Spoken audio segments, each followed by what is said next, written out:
Bonjour à tous, à la une du 13h de ce lundi 23 avril 2018.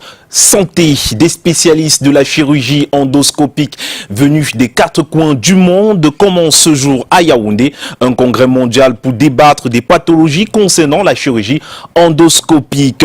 Autre sujet, près de 2 millions d'Africains meurent des suites de paludisme chaque année en Afrique. Au Cameroun, en 2016, près de 2600 personnes ont trouvé la mort. Ces chiffres ont été rendus publics à Fumban par le ministère de la Santé publique. Voilà pour le sommaire.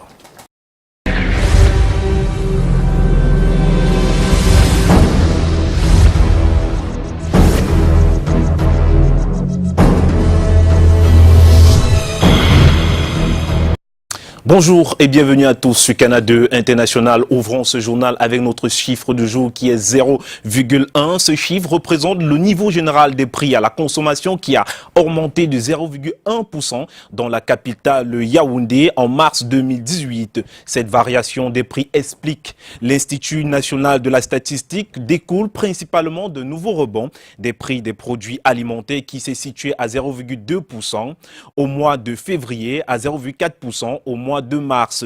Par exemple, les prix du pain et des céréales sont allés de 3,4% à 8,3%. Le poisson et les fruits de mer sont allés de 0,4% à 0,7%. De quoi inquiéter de nombreuses familles. Et on parle d'artisanat dans ce journal face au désintéressement des jeunes à l'artisanat. Chercheurs, universitaires, spécialistes et étudiants des beaux-arts se sont réunis en Fumban dans l'optique de revaloriser ce secteur d'activité qui peine au jour le jour à sortir de l'ombre. Robert Charlie Tok et Ndioanoudine, compte rendu. C'est clair, les jeunes ne s'intéressent pas à l'artisanat camerounais. Ils préfèrent plutôt ce qui vient de l'extérieur. L'État n'investit pas dans ce secteur d'activité et les artisans cherchent eux-mêmes à se développer comme ils peuvent. L'industrie culturelle camerounaise semble être abandonnée à elle-même. L'industrie artisanale, effectivement, a un gros souci ici au Cameroun. Le tout premier souci, c'est un problème de communication. Communication, pourquoi? Parce que, et ça émane d'une partie des autorités, deuxième partie des personnes qui sont censées maîtriser la chose, ça veut dire l'art. Au niveau du Cameroun, nous avons un problème. On a isolé les héritiers de nos cultures et nos traditions, que sont les artisans. Ça, c'est le premier principe sur le domaine d'état des choses. La conférence organisée ce jour dans la ville de Fumban et qui regroupait chercheurs, universitaires, spécialistes, étudiants des beaux-arts et artisans avait pour objectif de trouver des solutions afin de valoriser ce secteur d'activité. Le conseil que moi je donnerais, c'est que ces œuvres restent là-bas et que la jeunesse aujourd'hui se retourne véritablement vers le retour aux sources où on recrée des écoles traditionnelles dans des chefferies qui permettraient véritablement de montrer aux jeunes notre richesse. Parce que le remède déjà, c'est de sensibiliser toutes les classes sociales, de sensibiliser tous les âges à cet art-là, à art artisanal. En quoi faisant? En allant déjà dans des écoles, dans des lycées, dans des collèges, pour en parler. On n'en parle pas assez. Un accent particulier se doit d'être mis sur la communication car les artisans ne communiquent pas autour des œuvres réalisées. Les moyens d'accompagnement technique et financier de la part de l'État restent attendus et surtout une formation de qualité afin de valoriser les connaissances des professionnels et des recyclages. Une note avant de poursuivre ce journal, 132e édition de la fête du travail. La fête se prépare au Cameroun et cette année, elle se célèbre sous le thème Dialogue social, facteur de promotion du travail décent et du progrès au Cameroun. Les activités de cette célébration 2018 seront lancées ce lundi 23 avril 2018 à Yaoundé. Et on parle santé à présent. 2600 personnes en moyenne ont trouvé la mort en 2016 au Cameroun. Alors, des suites de paludisme, un chiffre rendu public par le ministère de la Santé publique. Et d'après l'OMS, près de 2 millions d'Africains meurent chaque année de paludisme. Rendons-nous à Fumbane où des personnes souffrant de paludisme sont sagement prises en charge. Mireille Flomané et Ndua Nourdine. Des personnes continuent de mourir des suites de paludisme au Cameroun. D'après le ministère de la Santé publique, en 2016, 2600 cas de décès ont été enregistrés liés à cette maladie. Les femmes enceintes, les nourrissons et les enfants sont les plus exposés. Donc nous devons réaliser 2 examens biologiques importants. Le test de diagnostic rapide, qui est facile et instantané et permet de détecter les antigènes de Plasmodium dans le sang du malade, auquel cas nous certifions que les symptômes cliniques correspondent à un paludisme, ou prélever le sang du malade et l'examiner au microscope à la recherche des trophozoïdes, ce que nous appelons une goutte épaisse. Donc lorsque vous avez ces symptômes, vous devez vous présenter dans la formation sanitaire la plus proche pour réaliser un test de diagnostic rapide. Dans le département du Noun, un tour effectué dans quelques hôpitaux, nous avons constaté que la prise en charge est effective. Ici, l'accent est mis sur les conseils à l'égard des malades et surtout des populations. Conformément aux directives ministérielles, la prise en charge se fait par une solidarité intergénérationnelle.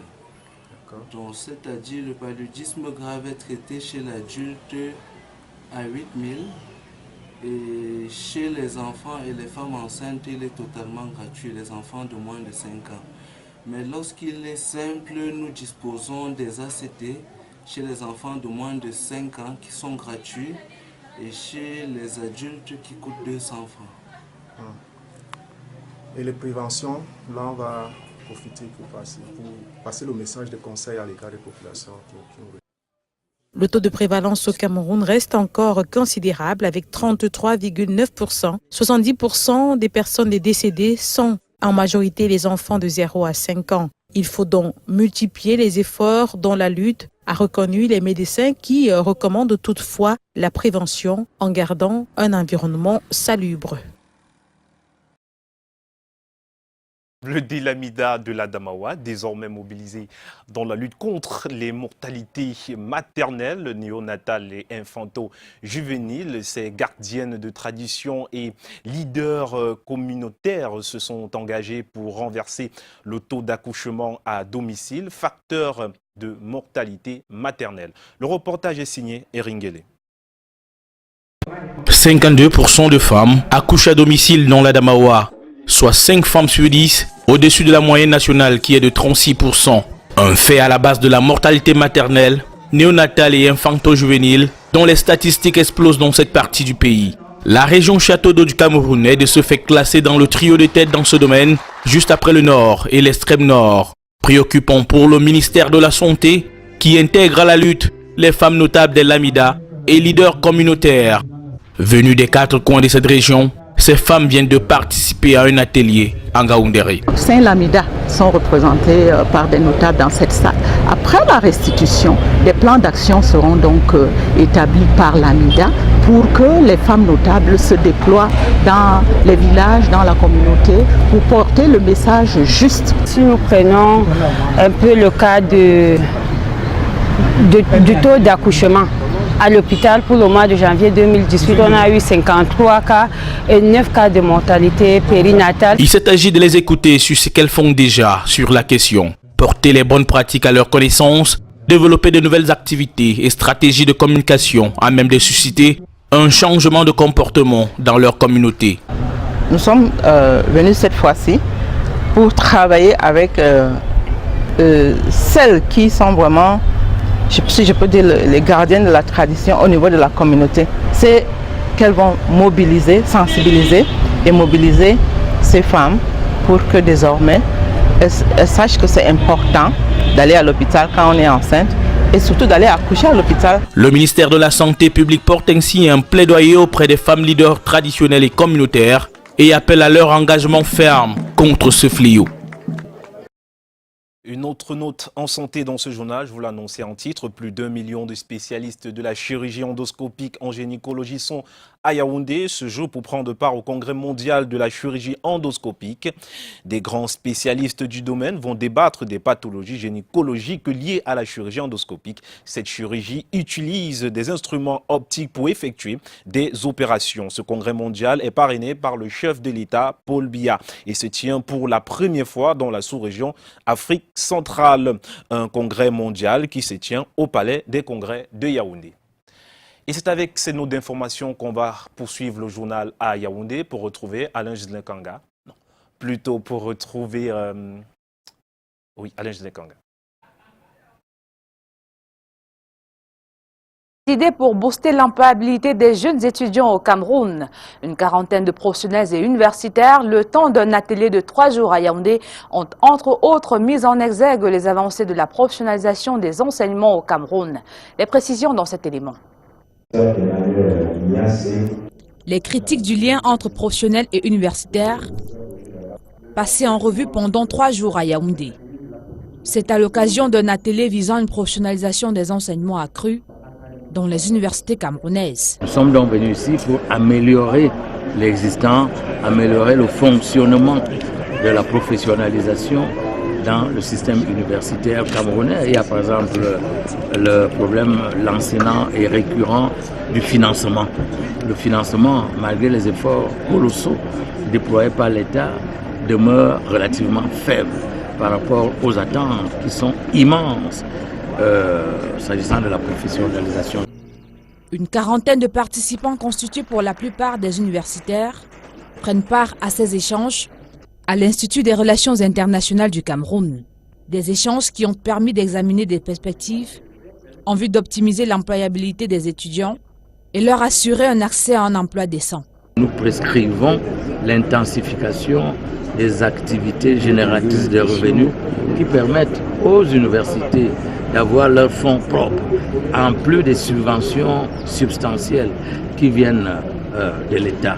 Nous pensons également au problème très important des équipements. Il faut des équipements efficaces, adaptés pour pouvoir implémenter la professionnalisation. Car la professionnalisation ne se fait pas de manière théorique, ne se fait pas au tableau noir. La professionnalisation se fait in situ, sur le terrain. Thème de cet atelier, enseignement professionnel au Cameroun, la place des professionnels et des ordres professionnels.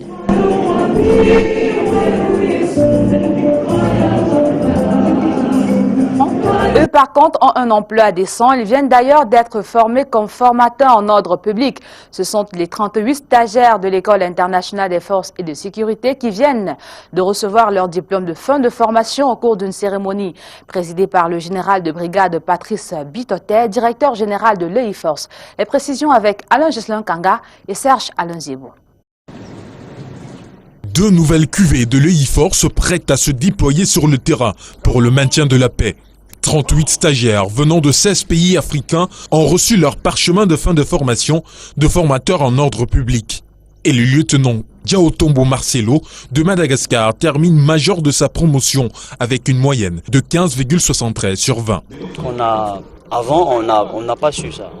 C'était tout simplement des simples techniques. Maintenant, on a des techniques différentes qu'on peut appliquer dans d'autres circonstances. Je suis prêt à aller également transmettre les connaissances reçues à mes hommes sur le terrain en vue du succès de nos missions régaliennes. L'organisation de cette formation s'inscrit en droite ligne des missions statutaires de l'EI-Force, à savoir la formation et la recherche dans les domaines liés à la formation et aux opérations de maintien de la paix. La cérémonie de clôture a été présidée par le général de brigade André Patrice Bitotet, représentant du ministre en charge de la Défense.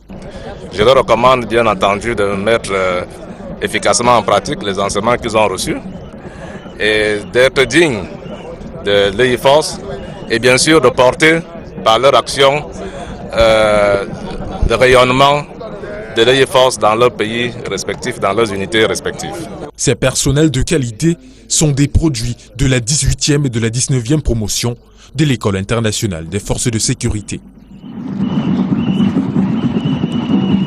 En santé, la Fondation Health Forever continue sa campagne de sensibilisation et de dépistage de l'hypertension artérielle, du diabète et de l'obésité. C'était tout récemment le tour des populations du lieu-dit Mosquée Sosa Yaoundé qui ont bénéficié des soins gratuitement. Karel Meza-Tchatoya, Bertrand Sassé. Ce 21 avril, au lieu-dit Mosquée Sosa Yaoundé, ils sont venus nombreux prendre part à la campagne de sensibilisation contre le diabète, l'hypertension artérielle et l'obésité. Des populations qui ont en outre eu l'opportunité de faire des dépistages gratuits de toutes ces maladies. Une initiative de la Fondation Health Forever qui poursuit ainsi sa campagne engagée depuis quelque temps maintenant pour contribuer au bien-être des populations. Nous sommes déjà satisfaits de ce que déjà le public a répondu présent. Parce que vous savez, c'est une maladie chronique, tueuse, c'est une tueuse silencieuse. Et raison pour laquelle la Fondation Health Forever a trouvé bon de faire cette campagne. Parce que être dépisté tôt, c'est déjà connaître son statut. Et lorsque vous êtes dépisté à temps, vous avez un meilleur suivi et vous évitez les complications liées au diabète. Nous sommes déjà à notre 3e date. Et la semaine prochaine, nous serons à la mosquée de Tinga. Et déjà, j'invite le public qui est encore à la maison de se rendre massivement. L'imam qui accueille cette campagne s'en réjouit, surtout qu'elle arrive au moment où le mois du Ramadan pointe déjà à l'horizon. Pour lui, chaque musulman doit connaître son statut. J'ai accepté de les recevoir parce qu'on est en train d'attendre un grand mois, le mois de Ramadan. Il faut que chacun part avec les certitudes de sa santé. C'est pourquoi j'ai accepté cette association et j'ai trouvé que c'est un travail très utile et très nécessaire de regarder la santé de la personnalité, surtout le diabète, la tension, le poids. Voilà les choses que le Ramadan peut ajouter et le Ramadan peut augmenter.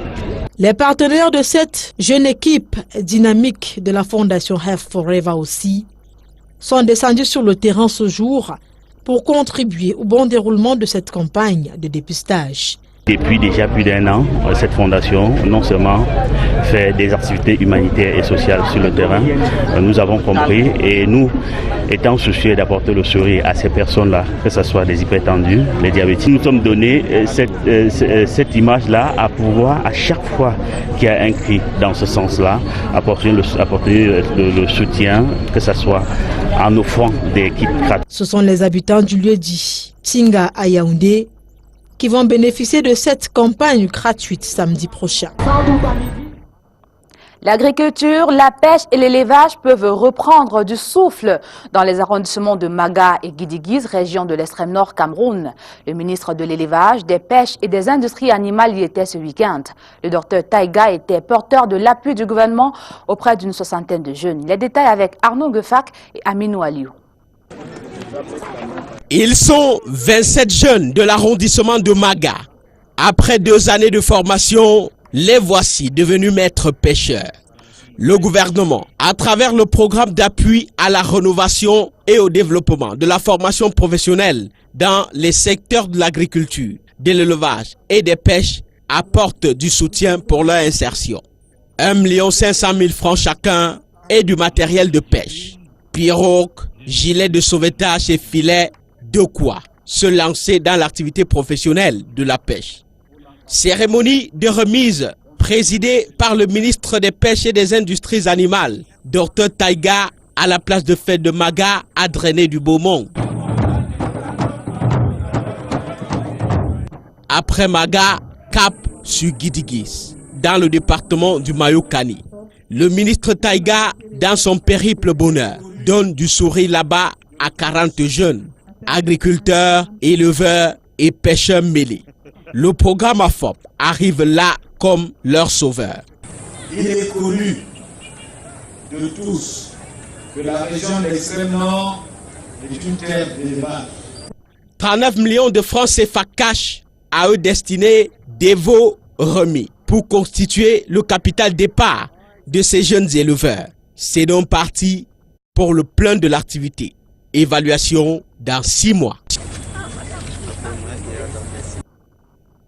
Et le 13h se poursuit avec vous à Douala, Junior Ossin. Merci Delphine Fonkou. Tout à l'heure, je vous ai manqué. Tout de suite, on poursuit ce journal avec une autre d'information. Journée du livre, ce 23 avril 2018. Se célèbre la journée mondiale du livre et du droit d'auteur. Elle permet de rendre un hommage mondial au livre et à ses auteurs et d'encourager chacun, en particulier les plus jeunes, à découvrir le plaisir de la lecture et à respecter l'irremplaçable contribution des créateurs au progrès social et culturel. En célébrant donc cette journée dans le monde entier, l'UNESCO s'efforce de promouvoir la lecture, l'industrie éditoriale et la protection de la propriété intellectuelle à travers le droit d'auteur.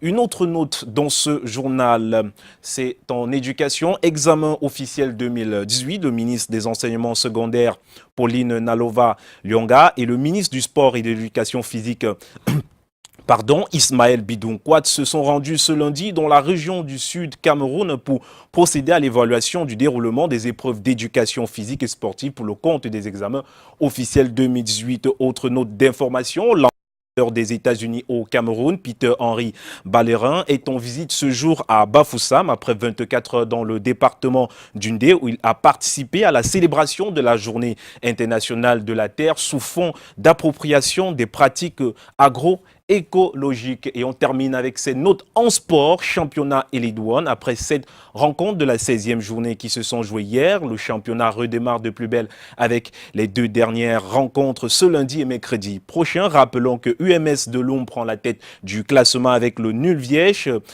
contre Astre de Douala. UMS de Loum est donc en tête avec 30 points.